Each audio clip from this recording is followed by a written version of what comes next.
Welcome Legion. Today I want to talk to you about how to train to prevent re-injury. Let's say you're coming off a current injury and you've done the rehabilitation work. Good on you.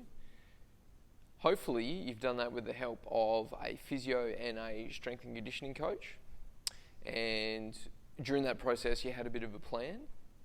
Now this is essentially exactly the same.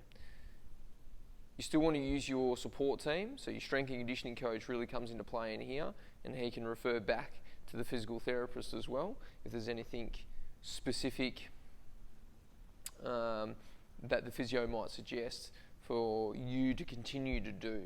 Because this is the important part, is that you continue to work on your strength and your conditioning in your body after you've recovered from your injury. I think it's also important, together with your support staff, you should do a bit of an injury history or a bit of an audit. So the reason we would do this is to avoid the issue coming up again in the future. It might allow us to actually have a little bit of a look back and see, was there an issue? Was training too high at the time? Was training too little? Did you get sick and decide to just jump straight back in and, oh bang, unfortunately you got injured?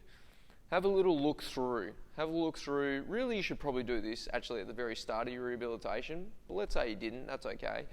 You can do it at the end, and now you can start to come up with some strategies and management plans to avoid this from ever occurring again. I think it's important to also find your weaknesses, and you might be able to do this in the rehabilitation process. Find your weaknesses and keep your overall strength and conditioning going for as long as possible. As long as you're an athlete, as long as you're alive, you probably should be doing something to be benefiting your health, and then as an athlete, even your performance as well. Both should come hand in hand. I think it is important though not to just focus on the injured area and to work on the body as a whole. So once you've gone back and you've got all that information, you've had a look, okay, I think this might have been a couple of the reasons why I got injured. What am I going to do to make sure that doesn't happen again? What are some exercises that I need to continue to do or even progress into to make sure that injury doesn't occur again? And then what else can I do for the rest of my body to make sure that that's not going to have an impact? Because if there might be a lagging part somewhere else outside of the injured area. For example, hamstrings. A lot of the issues with hamstrings can actually come from underactive glutes. Glutes not firing, instability around the hip joint as well. This can be a bit of a problem. Speed training, maybe you didn't do enough sprinting and speed work, therefore your hamstring didn't really know how to tolerate the high velocities of running when you were playing your sport.